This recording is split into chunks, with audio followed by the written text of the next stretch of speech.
Sorry. Okay. It's great to see we have a whole house today in a packed room. Again, welcome to the CMS Health Equity Conference. And we want to welcome you to our panel discussion today on building capacity for the healthcare workforce, tools and lessons learned to assist in reducing healthcare disparities. I'll be your moderator today. My name is Dr. Thomas Mason. I'm an internal medicine physician focused on primary care. I work at the Office of the National Coordinator for Health Information Technology, which is a part of HHS, and CMS is our sister agency. I've been working at ONC for the past 10 years. And prior to that, I was a primary care physician working in underserved communities on the south side of Chicago. In addition to my work implementing, adopting, and optimizing electronic health records, I was very passionate and still am about addressing health disparities and advancing health equity. I was the medical director of a public health intervention that was focused on addressing health disparities in Black men on the south side of Chicago. We used focus groups to develop an innovative approach to delivering primary care to men on the south side that focused on addressing social determinants of health, as well as building trust with the community and the patients that we serve. We had an innovative model where we had barbers that were part of our care team, then we had social workers that were part of our care team, that we had relationships with barbershops in the community where they served as health ambassadors to dispel myths in the barbershop and direct men to our clinic for primary care. And it's really great to see the evolution and the attention. And this was in the early 2000s. And it's really great to see how much focus there's been on advancing health equity and healthcare disparity work. And this panel discussion will serve as a platform to delve into the complexities of addressing healthcare disparities and explore practical strategies to build capacity within our healthcare workforce.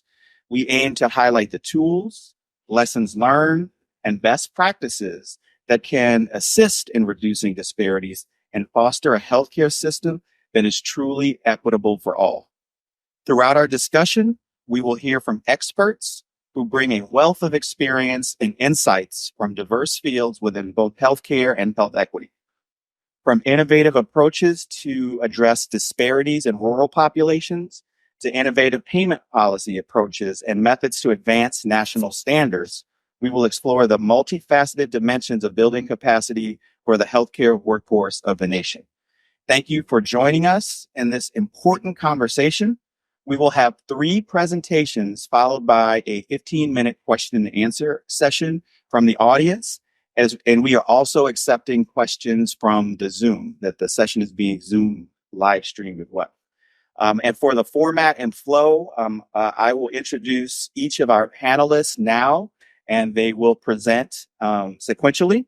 Our first panelist and our first presentation will be Implementing Class to Improve Health Equity by Amanda Wyatt Hutto, who is a healthcare quality improvement specialist at TMF Health Quality Institute.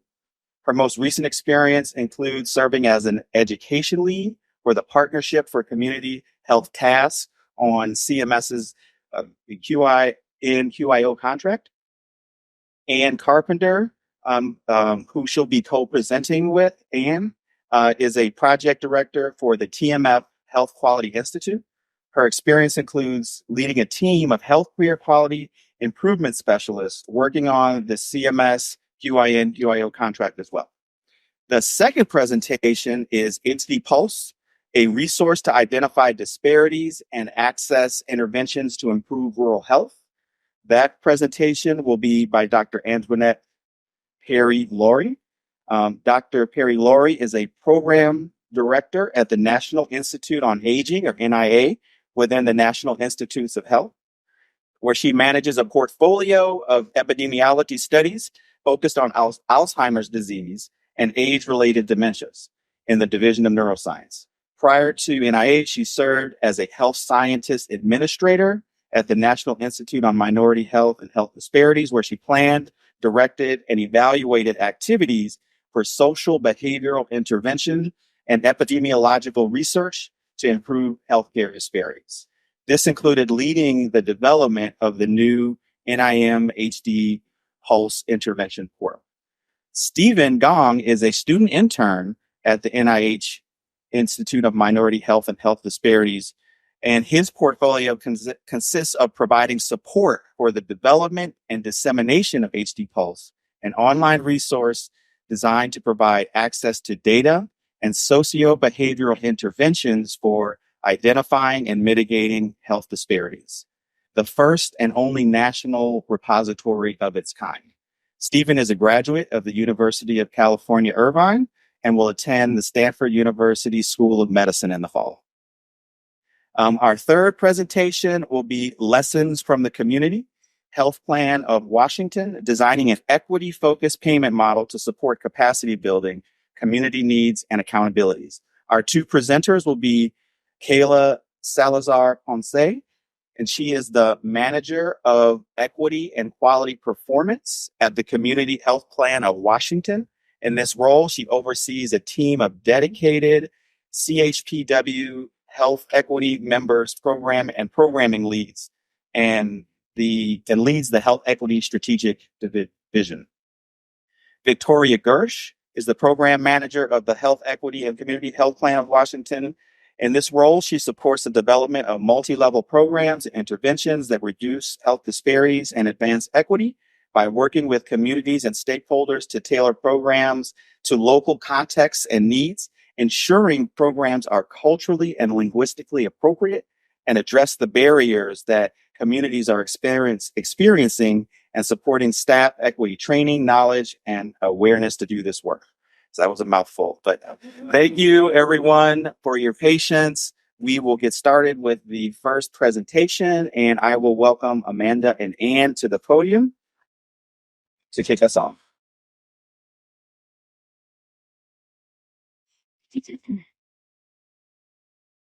Thank you, Dr. Whitener. Good morning and welcome. My name is Ann Harpenter, and I am with my colleague, Amanda White-Hutto, and we both work for TMF Health Quality Institute. We're here today to share our experiences implementing the culturally and linguistically appropriate services known as CLAS to improve health equity. Jack Roosevelt Robinson, known to many as Jackie Robinson, a well-known baseball player, once said, "A life is not important except in the impact that it has on other lives." He broke Major League Baseball's infamous color barrier when he started at first base for the Brooklyn Dodgers on April 15, 1947. Until that time, professional baseball players of color suited up for teams only in the Negro Leagues. On April 15th, each season, every team in the major leagues celebrates Jackie Robinson Day by wearing his number 42 on their jersey. Jackie's story continues to inspire our team's work to make a lasting impact to improve health equity. The implementation of the CLAS standards go hand in hand with advancing health equity. If providers are collecting and using race, ethnicity, and language data, known as real data, they are aware of their patients' health literacy levels, their communication needs, their preferred languages, and they're able to lead when it comes to health equity. In May of 2023, we conducted an assessment of the providers we were supporting through our Centers for Medicare and Medicaid Services Quality Innovation Network Quality Improvement Organization contract. In reviewing the data from the assessment, we determined that building awareness of the national CLAS standards and supporting healthcare providers on their implementation of the standards was an important service for us to offer. We modified the U.S. Department of Health and Human Services Office of Minority Health implementation of CLAS standards checklist into an electronic assessment. We grouped each of the themes of CLAS into 3 questions to be able to determine where each provider was in the implementation of the themes of the standards. We used a Likert scale, offering providers these choices for each of the questions: either implemented, currently implementing, planning to implement, or not planning to implement at this time. This slide represents the questions of the assessment for theme 1, governance, leadership, and workforce, standards 2 through 4. This slide represents the questions from the assessment for theme 2, communication and language assistance, standards 5 through 8. And this represents the questions for theme 3, engagement, continuous improvement, and accountability, standards 9 through 15. So this slide represents our baseline data. If you focus on the dark orange bars within each of the boxes, that represents what the implementation level was, the full implementation level of our providers. So if you take note of the first box in the top left corner, 1.1, this indicated that our providers were at an 8% rate of implementation. If you go to the next box in the middle, in the top row, you'll note there is no dark orange bar, which equals there was 0% rate of implementation. Similarly, if you drop to the bottom row, the left corner, 3.1, you'll note that there's also no orange bar, so no level of implementation. The low rate of implementation of the standards is what drove us. Our goal was to set about improving the rate of implementation for the standards. Amanda, if you would share insights on the team and our support efforts. Thanks, Anne. So once our problem was established, we assembled a broad, multi-credentialed team to ensure success in attaining our goal. We began with our internal TMF team, with leadership serving as our project sponsor. We then included education and communication teams to lead training and resource efforts. The quality improvement specialists were tasked with providing technical assistance to providers. We then extended our team externally to include ATW Health Solutions, who serves as a subcontractor of TMF as a health equity subject matter expert. And finally, to include our healthcare provider facilities working with staff members in roles of Chief Quality Officer, Infection Preventionist, Risk Management, Chief Nursing Officer, Director of Quality, and Director of Case Management, to just name a few. We took a multi-pronged approach to ensure all learning needs were met with success. We started by hosting internal office hours to ensure the QIS's understanding of the materials in advance, quizzing them to assist providers in the implementation of class. We then produced a 3-part theme-focused learning session series for providers, which demonstrated practical applications of how to implement each of the themes. After each learning session, technical assistance was given to discuss the learning session and offer intervention tools to assist with provider understanding and implementation needs of the specific theme, really with an emphasis focused on meeting them where they individually were along the progression of implementation. Throughout the technical assistance, we were able to identify some of the most used and/or accepted intervention tools or resources by participating providers. We have pulled the top 5, and as you can see, these are all public resources and available on our website at tmfnetworks.org. First, we have collection and use of race, ethnicity, and language data. This tool assists providers with collecting real data on their patients. Next, we have a crosswalk of health equity requirements, class standards, and Z codes. This tool simply shows the alignment across these 3 categories. Then we have a guide to develop a language access plan. This helps an organization provide high quality and appropriate language services, ensuring that an organization's staff members are aware of what to do when an individual with limited English proficiency needs assistance.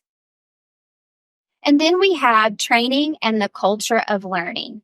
This toolkit focuses on training and education strategies and approaches to encourage cultural humility and overcoming implicit bias. And finally, a blueprint for advancing and sustaining class policy and practice. This is an overarching tool to assist with the implementation of all class standards. Anne will now take us through our final data. Thank you, Amanda. So again, if you focus your attention on the dark orange bars in the boxes, this is what represents where we are in the rate of implementation. And again, here, the first row in each of the boxes equals the pre-assessment data, and the second row equals the post-assessment data. We administered the same questions, both pre and post support. If you take a look again at the first box in the top left corner, 1.1, recall that we had the 8% rate of implementation. After providing support, we were able to move to 20%. Similarly, if you note the next box in the top row in the middle, 1.2, we started out at a 0% rate of implementation, no orange box. And then we moved to an 8%. And then lastly, if you jump to the bottom row, the left corner, 3.1, again, we started at 0 and we're able to move to 28%. So in theme 2, represented in the middle row, as well as in theme 2, which is the communication and language assistance theme. And then in theme 3, the bottom row, which is the engagement and continuous improvement and accountability, those were the two themes that we saw the most improvement with our providers in their implementation. We were quite pleased to note that 92% of our facilities showed improvement at least one standard in the assessment, and 36% improved in more than half of the standards. One of our hospitals in Texas was a standout in the success they were able to accomplish in their implementation of the standards. Their process for collecting race, ethnicity, and language data was set up to capture race, gender, and ethnicity, but did not capture language preferences. Further, their interpretation and translation of documents into other languages was done in an informal means as opposed to having a true policy and procedure in place. Through the support of our learning sessions and our quality improvement specialist, the hospital is now fully collecting real data, and the hospital has a true policy and procedure in place for the formal translation service with patients, as well as a formal translation of tools and documents for their patients. The pre-assessment for this hospital demonstrated they were in the planning to implement status for all three themes of class. The post-assessment, after 7 months of support, noted the hospital had implemented all standards in theme 2 and most of the standards in theme 1. We wanted to share a few quotes from our team that supported the providers in their implementation of class. Starting off with Abby, I enjoyed working one-on-one with the hospitals dedicated to improving care experiences for their patients. Their willingness to examine internal processes and implement recommended class interventions showcased their commitment to reducing health disparities. It was a pleasure to work alongside them. Next, from Luke, one of my favorite aspects of class was aiding facilities in their pursuit of providing equitable care for patients with limited English proficiency. Completion of internal language internal language services assessment enabled providers to plan and identify opportunities for this patient population, while ultimately making their healthcare facility more welcoming and inclusive. And last but not least, from Brandon, during our focused efforts on the topic of class, I have the pleasure of working with many healthcare providers who identified and understood the need for change to better care for a diverse patient population.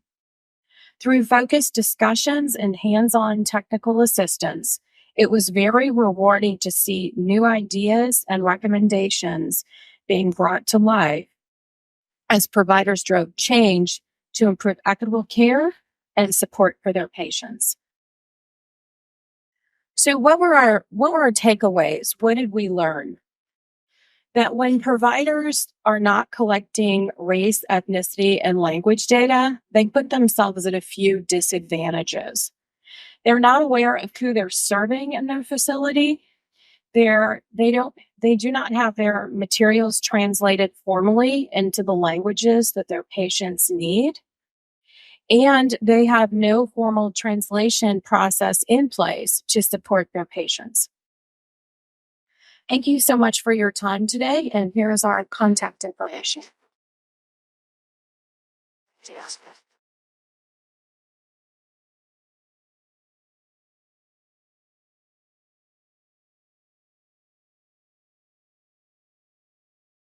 Thank you.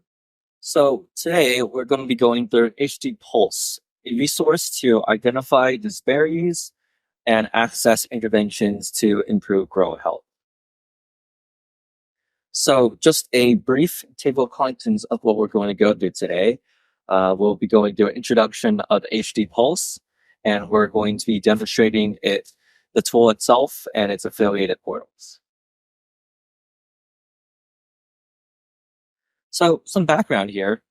CMS programs cover a larger proportion of the rural population compared to the urban population. Of the 60 million Americans living in rural areas, a third of adults are covered by Medicare, 1/4 under age 65 are covered by Medicaid, and 22% are dually enrolled in both. But despite large gains in insurance coverage, we see that rural populations experience poor health and greater health disparities compared to urban communities.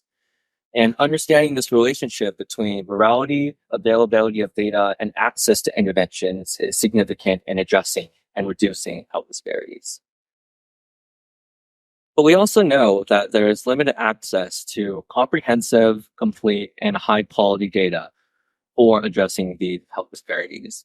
And furthermore, there's even less access to interventions that can best inform how to address not just rural and urban health disparities, but health disparities for minorities in general. So this is the rationale for HD Pulse. There are many resources that are aimed at improving minority health and health disparities, but they're limited by scope, ease of use, cost, and capabilities. And as far as we know, repositories for minority health and health disparities do not currently exist.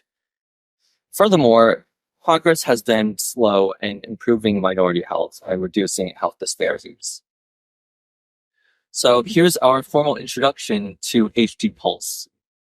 HD Pulse provides access to data and resources that can be leveraged to improve minority health and reduce health disparities, including for rural communities. It consists of two portals. There's the data portal, which helps identify, quantify, and visualize health disparities.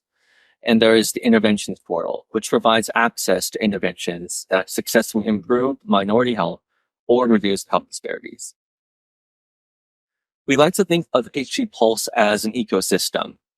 The data portal helps us find differences, identify disparities, and examine determinants, whereas the interventions portal helps us select interventions and reduce disparities in practice.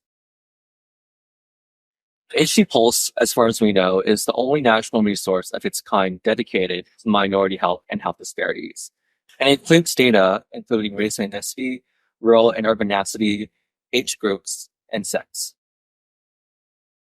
So delving into the first part of the portal, the data portal, The data portal you're seeing here is the landing page, and it visualizes over 30 health disparities statistics using national, state, and county level US population data, which includes sources like CMS's Office of Minority Health's Mapping Medicare Disparities Pool. It's the only resource of its kind to allow for the stratification of mortality data by rural and urban ethnicity, and provides access to over 15 plus mortality causes with this respect. The data portal is organized in a social ecological framework, and it allows us to examine, stratify, quantify, and visualize data, which includes CMS metrics such as preventable hospital stays and health insurance. Topics within the data portal include the healthcare system, knowledge, attitudes, and behaviors, physical environment, as well as social, economic, and cultural environments. So here are some examples that we'd like to give regarding HD Pulse's data portal. What you're seeing here is suicide and self-inflicted injury rate, death rates by state shown by rural counties. It includes all races, both sexes, and all ages from the 4-year time period from 2016 to 2020. And a significant takeaway we see from this visualization directly from the HD Pulse data portal is that the deeper dark red that we see here indicates greater mortality and annual death rates. Building on this, we see this historical trend, a 20-year period that examined suicide and self-inflicted rates in the US. Again, both sexes, all ages, and includes rural counties. And we see that significantly, for American Indian and Alaska Native populations, these injury rates are increasing and are by far the highest. Another way that we can visualize this from the HD Pulse is a historical trend of also 20 years that still examined suicide and self-inflicted injury rates. And we see this widening gap between rural counties and urban counties that continues to widen. And lastly, the last example we'd like to show for the data portal is the 5-year rate changes for mortality in the United States, specifically for rural counties. And we see that on aggregate, all causes of death are increasing and rising. And we see that specifically, we highlighted suicide and self-inflicted injury, which is also rising for rural populations. Now, moving on to the interventions portal, which is the newest addition to HD Pulse. The interventions portal enables us to identify, explore, and analyze interventions that have successfully reduced minority health disparities or improved minority health. We're able to find, sort, download, and submit evidence based on evidence-based interventions and resources. HD Pulse's interventions portal enables us to filter, identify, and compare interventions using study features such as population. We follow the NIH designated population scale, which includes 5 ethnic and racial populations, as well as low SES households, rural communities, sexual and gender minority, as well as populations with disabilities. We can also sort and filter by disease, disorder, and condition, settings, and geographic location. At the time of this presentation, peer-reviewed rural health interventions within the interventions portal includes research tested data from cardiovascular health to HIV, mental health, cancer screening, and dietary and physical activity. So I would like to, first, you can see this landing page for the HD Pulse interventions portal, and I'd like to pass it on to my supervisor and colleague, Dr. Antoinette Ursi-Lori, to walk through the interventions portal.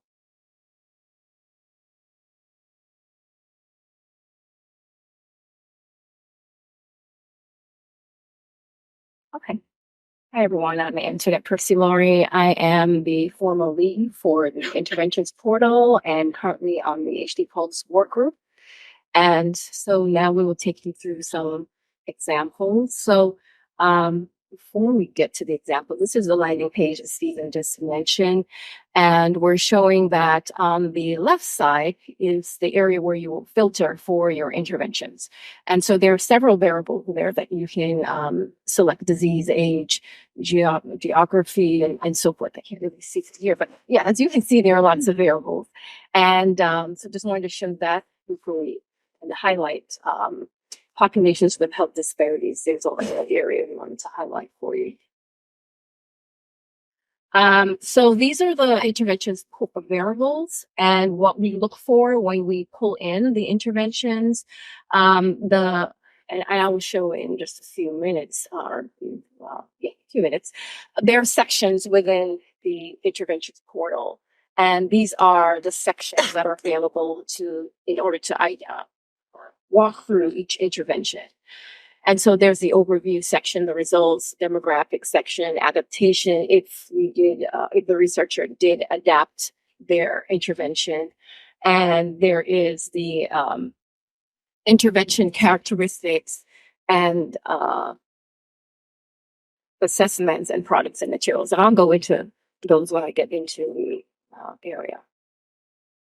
Now, there is eligibility criteria for being in the interventions portal. We don't just accept everyone that are every intervention. So these are the criteria.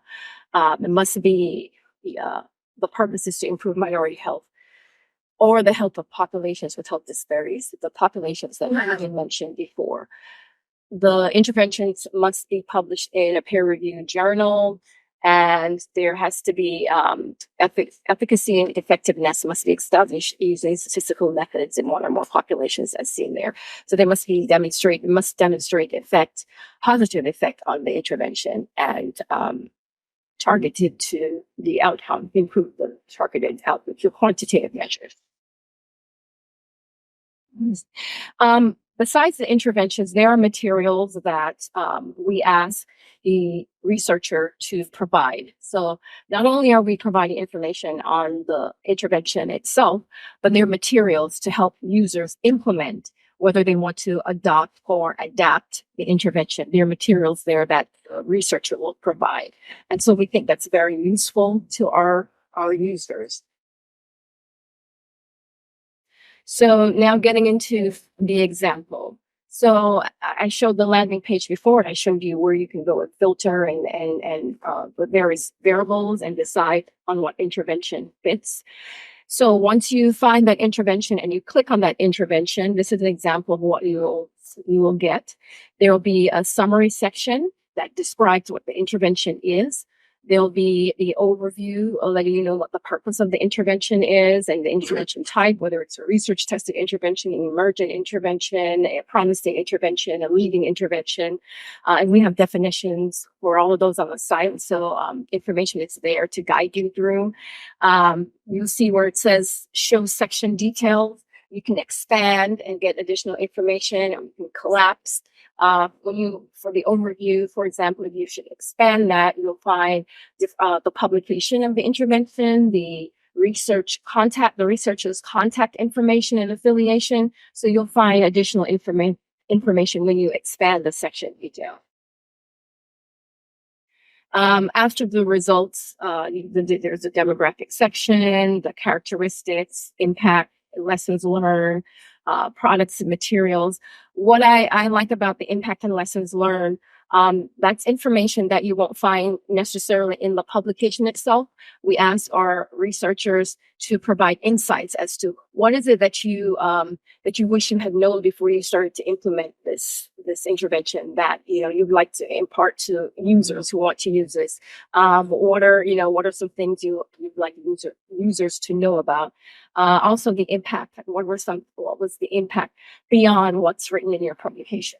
So those are things that are there on the site. So it's very comprehensive and very detailed. You get as much or as little as you want from this site. And one more thing, for the products, again, that's where the researcher will upload their materials for someone to download. So they will upload whether it's outreach materials, brochures, whatever it may be. And then the user coming to the site can download for their personal use when they're trying to implement that intervention. So lastly, to show what it looks like if you collapse something. So we're collapsing here the demographic section. And there you'll see that there's additional information about community type, about geography, also about the framework. There's the Minority Health and Health Disparities Research Framework, looking at influence of levels of influence and determinant types.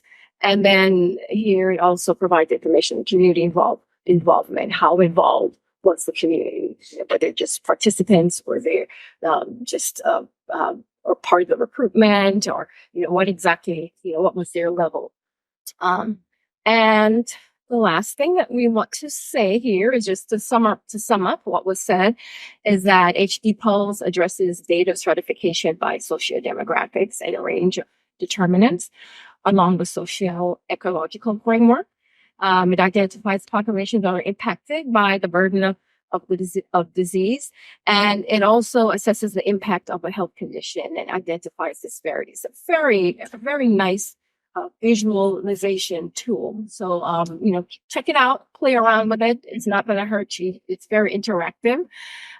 Interventions portal should be out sometime in July. We're thinking. We've been working on this for a while, and we've had support from several agencies and also institutes within NIH. So, that's going to be available. It's easy access. Shows the interventions, and it allows users to target specific interventions and look at the burden in their locality. And it's a great resource for researchers and for students. We've had students win awards showcasing HD Pulse last year. So I'm proud to say another student that I had. It's a great way for researchers to disseminate their interventions, good visibility for their research. So, if you want to contact us, which we hope that you do, I am Antoinette Percy-Laurie, and this is Steve Dong. Thank you.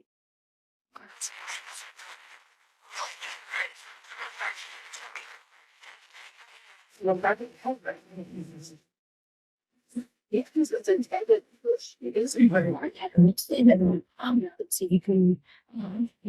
everyone. I'm Kayla Salazar Ponce, and I'm actually going to start today by making a little bit of an assumption. My assumption is that everyone here that's attending this conference is probably ready to start talking less about disparities and actually doing something and seeing them be reduced. If you resonate with that, maybe a little bit of a hand here. Yeah, I wish I had a simple answer for you. I feel like I've searched for that answer for myself for the last decade by going to conferences like this, just waiting to find that easy solution. I don't have that for you today. I'm very, very sorry. But I can share at least how we've used one program to help push us in that direction and really accelerate some of our work. So I'll get started here by giving you a little bit of background first. So Community Health Plan of Washington was founded in 1992 by a bunch of community health centers across the state of Washington.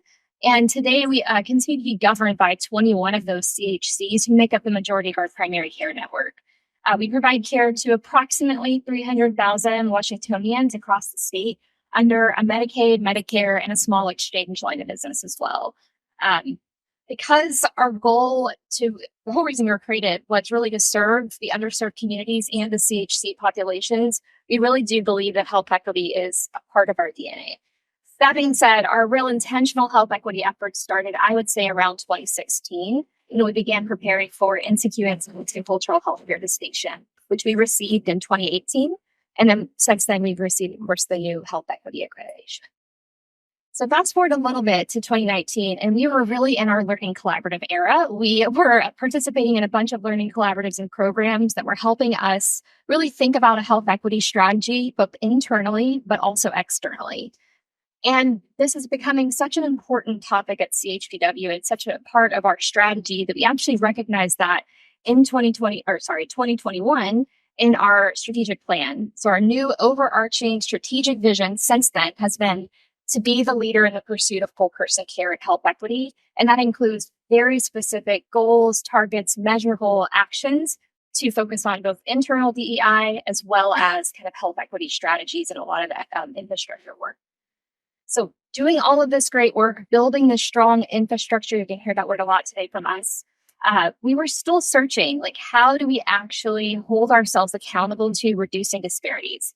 So we decided in 2022 to release our very first health disparities report that set priority goals for the organization around 8 measures and disparities we found in those measures. And we actually just released our second iteration of that report this month. It includes the following 8 HEDIS measures, which we don't have anywhere else on the slide, so apologies for that. But it is well-child visits, prenatal and postpartum care, colorectal cancer screening, chlamydia screening, breast cancer screening, diabetes A1C control, controlling high blood pressure, and follow-up after hospitalization for mental illness. So those are our priority focus areas. So one of the programs that we participated in during this time was the Advancing Health Equity Leading Care Payment and Systems Transformation Learning Collaborative, or AHE. AHE partners a state Medicaid agency, a state Medicaid managed care plan, and a clinical partner to design a care delivery model that also incorporates a payment component. So we were one of the first 7 original states that were selected to participate in this program. It's a Robert Wood Johnson Foundation funded program. Since then, they've added 5 additional states, as well as an increased focus on anti-racism and kind of how that plays into quality improvement efforts. Okay, sorry. So as we were walking through this learning collaborative, we really realized that this was going to give us the framework to actually start to accelerate our work, the exact framework that we had been searching for. So we went through this program about an 18 months to 2-year program, and we came to a couple of conclusions. The first one was just how long it took for us to actually build out our infrastructure, and just how long it was going to take other people to be able to do this with us. If we really wanted to think about, creating a good structure, we really needed to have that in mind as we build that out. We knew that if we wanted to work to address disparities and inequities across our network, we first needed to look internally, ensure again that all of our network was equipped to do that work that we had again been building on for years, that our leadership are bought in across the network and within our organizations, and that we all understood what support and resources were needed to sustain it. The second thing, we recognized the strength and the individuality and uniqueness of our CHCs. We have 21 federally qualified health centers in our state that are part of our network. They serve incredibly diverse and different communities. We've got rural, we've got urban, we've got farm worker clinics, those that are in island areas, those that are, again, in kind of more rural areas. We've got it all. So we wanted to make sure that we created something with as much flexibility as possible so that everyone across the network could participate if they wanted to. And we can also, again, strengthen their own equity infrastructures to be able to fund projects to reduce disparities, but also, and I think most importantly, not just do a one-time intervention fix, but create a lasting and structural framework for them to continue to do disparities work over time. So I'm going to have Victoria come and share a little bit more about this program. Thank you, Kayla. Again, my name is Victoria Gersteis. She, her pronouns. Excited to walk you through what our program looked like. So after 2 years of partnering with our AHE technical assistance teams, we decided to modify our existing quality incentive program with our 21 CHCs called Pay for Performance as our care transformation. Within this collaborative, we created our own Equity Learning Collaborative program, or as we call a collaborative within a collaborative. The program provided $50,000 to each CHC annually as upfront capacity funds to support and advance an equity-based project. The money comes from an advance payment from the total cost of care risk arrangement with our plan. The funding wasn't tied to a single measure or a specific population of focus, but really recognized the value that each CHC brings in understanding what their organization and the populations they serve need. The funding was available to all 21 CHCs for all 3 years. We had 15 CHCs participate in 2021, so our first year, 16 in our second, and 15 in our third, representing $2.3 million of upfront equity capacity building funds put back into the CHCs. The project spanned a wide range of topics. We had some CHCs focused on internal DEI work and staff training. Others focused on addressing specific disparities that they'd seen in their communities related to maternal and child health, behavioral health, chronic condition management, and many other health outcomes. Some CHCs focused on member experience and patient engagement. And then lastly, we had some CHCs that focused on social drivers of health. Each year, we grouped CHCs into cohorts based on some of those shared topical areas. They were facilitated and co-led by CHBW team members, and we're just providing a really great space for peer-to-peer learning and collaboration, and an opportunity to share barriers, wins, lessons learned, resources with other CHCs that were working on similar projects. I think a lot of the CHCs we found were at different points in the timeline, and it was really helpful to have a question and have somebody answer if that was maybe a little farther in their journey in that space, but maybe a little further behind to another. So that was something we heard a lot of positive feedback about. We held bi-monthly cohort calls, and then on our other months, we held learning series sessions where we brought all the CHCs together to cover a wide array of equity-based topics to really enhance and infuse that equity-based knowledge within our CHC staff. Some of those topics included root cause analysis, authentic community engagement, racism in healthcare, trauma-informed care, and many, many more. Projects are reporting out on quarterly to help CHBW staff track kind of wins, barriers, progress, and allow opportunities for support as needed. Over the years, there were 46 different projects. Each project had various challenges, successes, and lessons learned. Some CHCs chose to continue their projects year over year and advance and adapt them based on what they learned the year prior and kind of community feedback where it needed to go. And others chose something new each year based on the infrastructure in place and what was needed. We'd like to highlight a few with you today. So many of our CHCs developed specific projects after identifying a disparity in their community and with their community, and created a program to reduce disparities in preventive care and chronic condition management through enhanced education, screenings, and coordination. These CHCs work to develop culturally competent, community-driven interventions, ensuring that materials were culturally and linguistically appropriate and that there were translation and interpretation services available. Our CHCs that focused on addressing social drivers of health looked a lot of different ways, whether that was improving screening and referral processes, creating linkages to community-based organizations. We had one CHC that spent the 3 years developing a plan for a health and hygiene center to support the unhoused individuals in their community. And that's really exciting. They broke ground last year. Another CHC's rural health clinic hired a patient navigator to assist at least 20 patients a week in addressing their SDOH-related needs. One of the many maternal and child health focused projects worked to develop a couplet visit, so postpartum care and well child visits, to improve postpartum support and reduce disparities. One CHC saw a 48% increase in postpartum visits for their members speaking languages other than English after implementing an intervention to support them. We had several CHCs focusing on really building that internal DEI infrastructure. They noticed they need to look inward first before they were going to look outward. One of the CHCs implemented an equity council and an equity budget across all of their clinics. Others focused on stuff like required staff DEI training across all clinics. And then we had CHCs focused on mental and behavioral health. One saw an increase in depression screening rates from 20.7% to 54.5% and a follow-up rate increase of over 60%. And these are some of the many, many projects that came from this upfront equity investment into our CHCs. We couldn't highlight, obviously, all of the amazing work. 46 projects would have been a lot that came out of this program, but wanted to share at least a few with you today. And while we shared a lot of successes, I think it's really important to acknowledge what I'm sure we all know is that equity and disparities reduction work is hard and can take a lot of time. So really building that runway has been, and that infrastructure has been integral to this work. There were a lot of barriers along the way, a lot of questions that came up for us. Where do we go from here? What does this look like? How do we sustain this work? Which Kayla will go into a little bit more in a second. I think a quote that really helps remind us of why we're doing this and how important it is to really build that true culture of equity and create a framework to continue this work sustainably and long term came from an executive at one of our CHCs that participated in the program for all 3 years. She said, "Our CHC would not be where we are today in our equity journey had we not had the flexibility, funding, and equity capacity building that this program allowed for." So I'll leave you with that quote and transition it back to Kayla to share some lessons learned and where we're going with the program. Thank you. We have had a lot of time recently to reflect on the impact of this program for not just our organization, but also the CHCs that have participated, and also reflect on the learnings that we've gained from this program. We really are excited to share some of those with you all. I think the first is the importance of actually creating that culture of equity, which again, AG has all of these resources online on their website. So please check it out if you're interested. That true culture of equity within an organization is so key.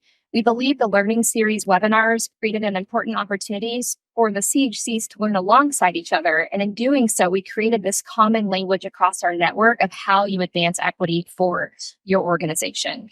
The cohort structures created opportunities for peer-to-peer sharing of best practices and general support. It also gave us the opportunity to serve as a technical assistance team to them if they were needing additional resources, and we would find national resources to connect them to as well. We were certain had this component of the program been missing, you would not have been able to gain the buy-in needed through both our leadership, their leadership, as well as the continued enthusiasm for the program. As Victoria mentioned, we've increased each year with the number of CHCs who opt in to participate. This is an optional program today. Second is the importance of providing upfront funding that was flexible and allowed CHCs to choose how the funding could be most useful for their organizations. In this program, CHCs were given the tools and funding to build that foundation and that infrastructure, whether that was enhancing their language assistance services, training staff on bias, hosting community stakeholder events, buying actual equipment they would need to do intervention work. They identified opportunities that may otherwise not have been eligible for other grant funding. And we also allowed them to learn and pivot. I think Victoria mentioned this as well, but this is really key. The funding was flexible enough that if they learned from their community at any point that they were way off track, they just had to tell us and they could easily do something else. There was nope, you can't do that. You committed to a year. You got to show us outcomes. Lastly, we learned just how hard it is to create a single model that works for so many diverse provider groups and that works within our existing total cost of care payment model. We wanted to create something that respected how different each of our CHCs are, while also moving us toward that common goal. We also realized how important it was for us to slow down a little bit in order for us to speed up eventually. I started today by sharing our health equity journey because I really wanted to be transparent about how long it took for us as an organization to get here today, and recognize that you had to build that in for our CHCs as well. But as we all know, health disparities were not created in a day. In fact, they were created over centuries. We really can't expect our providers to fix them in a year or two. So we really wanted to build and design a program that respected and acknowledged that reality.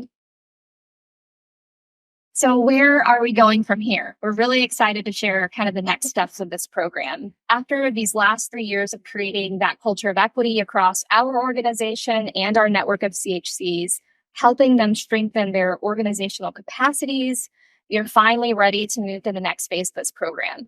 Our goal is that by 2026, you can actually show measurable reduction of health disparities across our state in those 8 measures that I mentioned earlier. To do that, we are asking each CHC this year to review data through a cultural responsiveness assessment and select one of our 8 priority measures that I mentioned. Then next year, they will use the funding that we're providing them upfront to build out a care delivery intervention that is tailored to the disparity and the targeted population that they're trying to focus on to address that chosen disparity. And in 2026, we will begin providing incentives for the providers who are able to show improvement in reducing those disparities through our existing pay for performance quality incentive program. We really hope that by continuing to provide needed upfront capacity, partnering with the incentives to recognize their improvements, and giving them some choice in the matter, that we can start to actually see reduction of disparities in Washington State.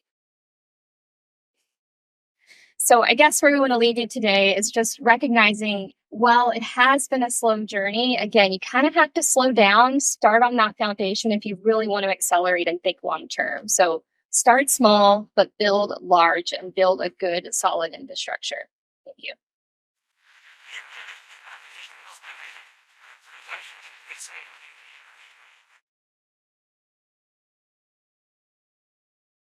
So just wanted to thank everyone who traveled to come here today and all of our speakers. And why don't we give them one more round of applause? We have it looks like about 5 minutes left for questions from the audience. Sam, I believe, will help with that process. has a microphone for anyone that has any questions for our presenters. So please feel free to raise your hand if you have a question, and we will bring the microphone to you.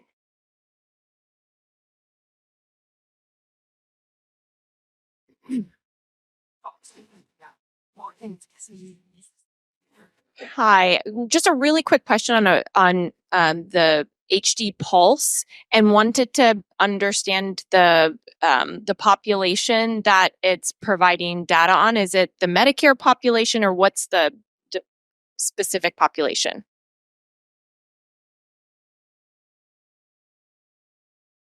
You guys, either Stephen or Antoinette, you can step to the podium. You said the population. So it goes back to what Stephen presented before, the 5 race ethnic populations that are designated by NIH, and then also low SES, sexual gender minorities, people with disability, and rural. So it does include CMS. So it does include CMS data as well for those that are over, CMS, Medicaid and Medicare patients are. Yes, it does include. Yeah.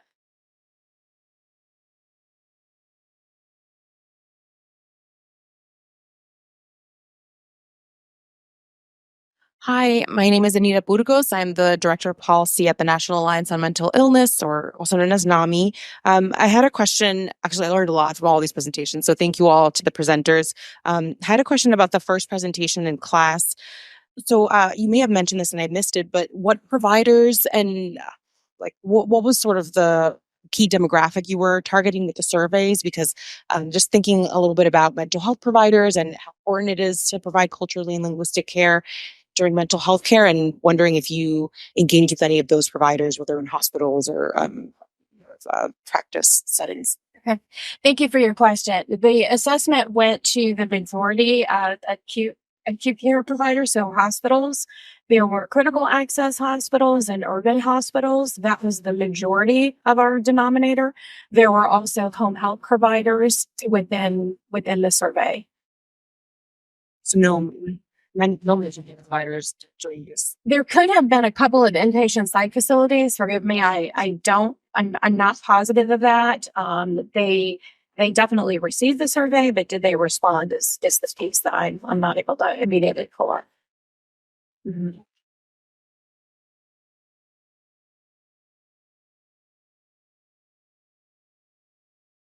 I think you have time for one last question. Does anyone else here have any questions?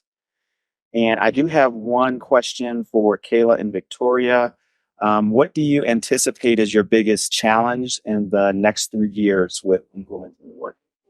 Yeah, I'll just hop up to the podium here. I think the thing that I would say keeps me up a little bit at night is thinking about how we actually create an incentive model that doesn't penalize people by those that have the biggest disparities to overcome, that are going to have the hardest time actually making improvements. So we're really focused on trying to make sure that upfront capacity still exists for folks, regardless of their improvement. And how do we still, again, push toward that incentive while not taking away funding from those that actually need it the most? So don't have the answer to that today, but it's us up a little. And I'd chime in that we're really being intentional about trying to work with our CHC partners within our network and leading on the Advancing Health Equity Technical Assistance team that has folks from all across the nation to really engage in a conversation around that, about what will work, what will make you feel incentivized, but also like you're not left out if you're a little bit behind. I mean, we have CHCs with such different sizes and accessing resources. And so trying to really do that intentional, authentic, equitable engagement with the stakeholders and the folks that are involved. The same thing we're preaching when it comes to community engagement, really doing that ourselves. So we're trying to build this out. All right. Well, why don't we give our speakers one last round of applause?